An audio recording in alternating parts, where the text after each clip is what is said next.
और अब हम थोड़े बहुत इशारे भारत में उठते हुए देख रहे हैं, स्पेशली ऑपरेशन सिंदूर। अब इस तमाम सूरत हाल में नई दिल्ली धमाके में भारत की जानब से बांग्लादेश के खिलाफ एक नई जंग जो है वो छिड़ चुकी है। ये जो फुटप्रिंट दिख रहा है उससे ये स्पष्ट हो जाता है कि भाई अब ऑपरेशन सिंदूर जो 2.0 होगा वो 2.0 बांग्लादेश से ही आरंभ होगा। लेकिन फिर वो अपने अंजाम को पहुंचने लगता है तो इशारे वाजे होने लगते हैं। भारत जो है इसने बांग्लादेश को लेकर एक इंतहाई अहम कदम उठाया है और इस वक्त जो तफसीलात सामने आ रही हैं, बताया जा रहा है कि in the next 24 hours Bharat की जानब से बांग्लादेश के खिलाफ कोई बड़ी स्ट्राइक जो है वो भी मुतवक्के है।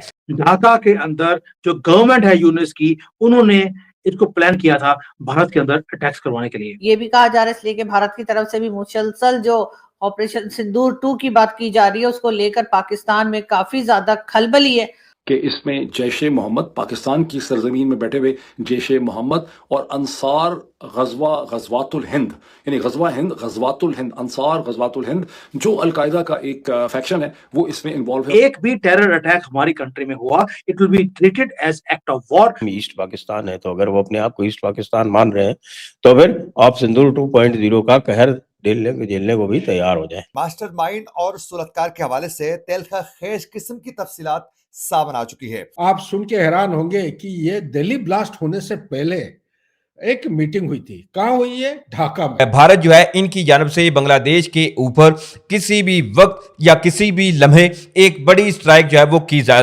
सकती है। नमस्ते दोस्तों, जय हिंद।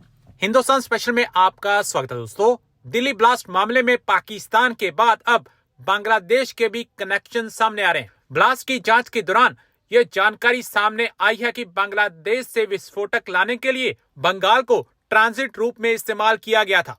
पश्चिम बंगाल के बांग्लादेश से सटा जिला मुशीराबाद के रास्ते फरीदाबाद में भारी मात्रा में विस्फोटक पहुंचा और डिलीवरी का काम इख्तियार नाम के संदिग्ध आरोपी ने किया था। आरोपी का नाम और पहचान तो मिल गई, लेकिन जांचकर्ताओं को अभी तक संदिग्ध का कोई सुराग नहीं मिला। दिल्ली धमाकों में पाकिस्तानी आतंकी संगठन जैश-ए मोहम्मद की संलिप्तता सामने आई है। चाहे लखनऊ से गिरफ्तार शाहीन हो, फरीदाबाद से गिरफ्तार मुजम्मिल हो या श्रीनगर से गिरफ्तार आदिल हो, जांचकर्ताओं को इन सभी के साथ जैश का संबंध मिला है।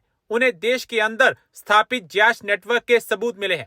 सूत्रों के अनुसार दिल्ली की घटना में मुशीराबाद सीमा के रास्ते बांग्लादेश से भारी मात्रा में विस्फोटक की तस्करी की गई। अब इस तमाम सूरत हाल में नई दिल्ली धमाके में भारत की जानब से बांग्लादेश के खिलाफ एक नई जंग जो है वो छिड़ चुकी है। इस वक्त क्या सूरत हाल है, इस हवाले से आपको कुछ इंतहाई अहम तरीन तफसीलात इस वीडियो में इनसे आगाह करूंगा। इस सूरत हाल के अंदर नई दिल्ली जो धमाका हुआ इसकी मजीद तहकीकात, क्योंकि अभी भी भारतीय पुलिस ज़राए इसके अलावा दीगर एजेंसी जो है वो करती हुई नजर आ रही हैं, तो ऐसे में कभी भारत की जानब से पाकिस्तान के ऊपर इल्ज़ाम आयद किए जा रहे हैं तो कभी टर्की। लेकिन अब इस तमाम सूरत हाल के अंदर भारत जो है इसने बांग्लादेश को लेकर एक इंतहाई अहम कदम उठाया है और इस वक्त जो तफसीलात सामने आ रही हैं, बताया जा रहा है कि in the next 24 hours Bharat की जानब से बांग्लादेश के खिलाफ कोई बड़ी स्ट्राइक जो है वो भी मुतवक्के है। नाज़रीन किराम, बांग्लादेश को लेकर भारत जो है वो ऑलरेडी परेशान है, क्योंकि बांग्लादेश की इस वक्त की जो हुकूमत है इस पर भारत की जानब से ये इल्ज़ाम आयद किए जाते हैं कि ये जो इस वक्त मोहम्मद यूनुस की अबूरी हुकूमत है ये पाकिस्तान की बनाई हुई हुकूमत है, कभी कहते हैं अमेरिका की बनाई हुई हुकूमत है। क्योंकि बांग्लादेश में मुख्तलिफ किस्म के पाकिस्तान के डेलीगेशन जो थे इन्होंने दौरा किया और बांग्लादेश के जो आर्मी के डेलीगेशन थे इन्होंने पाकिस्तानी दौरे किए। अब इस तमाम सूरत हाल में एक बड़ी खबर ये सामने आ रही है कि जो भारत जो है अब इसने ये दावा किया है कि नई दिल्ली जो लाल किले मेट्रो स्टेशन गेट नंबर 1 के करीब जो धमाका हुआ था, अब इसके इल्जामात भारत की जानब से बराह रास्त बांग्लादेश पर आयद किए जा रहे हैं। और ऐसे में खबर ये सामने आ रही है कि भारत जो है इनकी जानब से बांग्लादेश के ऊपर किसी भी वक्त या किसी भी लम्हे एक बड़ी स्ट्राइक जो है वो की जा सकती है, क्योंकि बीजेपी की हुकूमत या नरेंद्र मोदी को जो है वो इस तमाम सिनेरियो के अंदर या अपनी आवाम को एक नई डायरेक्शन देने के लिए कोई ना कोई ऐसा कदम जो है वो उठाना पड़ रहा है ताकि लोग जो है इनमें फिर बीजेपी की हुकूमत की एक वाह जो है वो कराई जाए। अब इस हवाले से बताया जा रहा है कि India wants Bangladesh of military action after accusing that its support Pakistan and it's involve in Delhi blast. अब यही बात है कि बांग्लादेश को पाकिस्तान का इत्तेहादी है, बड़े बांग्लादेश और पाकिस्तान के जो ताल्लुकात हैं इस वक्त जो हैं वो इंतहाई अच्छे हैं। तो वहीं on the other hand Bharat के क्योंकि बांग्लादेश के साथ ताल्लुकात अच्छे नहीं, तो इसमें जी भारत जो है वो अब बांग्लादेश के खिलाफ मुख्तलिफ किस्म की जो ऐसे बेसलेस इकदाम हैं वो करता हुआ नजर आ रहा है। अब इस तमाम सूरत हाल के अंदर जी जैसे ही ये खबर सामने आई कि मुमकिन भारत की जानब से बांग्लादेश के ऊपर कोई स्ट्राइक की जा सकती है, ढाका के अंदर जो गवर्नमेंट है यूनिस की, उन्होंने इसको प्लान किया था भारत के अंदर अटैक्स करवाने के लिए।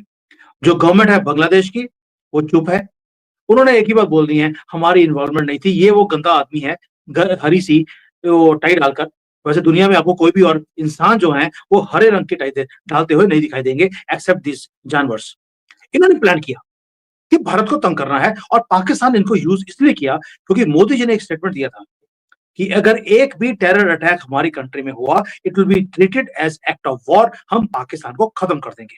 तो पाकिस्तान ने अपने हाथ क्लीन रखने के लिए बांग्लादेश को यूज किया और ये कॉन्स्पिरेसी पूरी की पूरी जो शोएब चौधरी हैं बांग्लादेश के अंदर बैठ के हीरो, उन्होंने इसको उजागर किया है बाद में। लेकिन इंडियन मीडिया और रॉ के पास ऑलरेडी सारे प्रूफ आ चुके हैं एंड अब छोड़ा नहीं जाएगा क्योंकि डेडली कॉन्स्पिरेसी जो एक्सपोज हुई है जहां पर पाकिस्तान और बांग्लादेश दोनों ने मिलकर काम किया भारत के खिलाफ।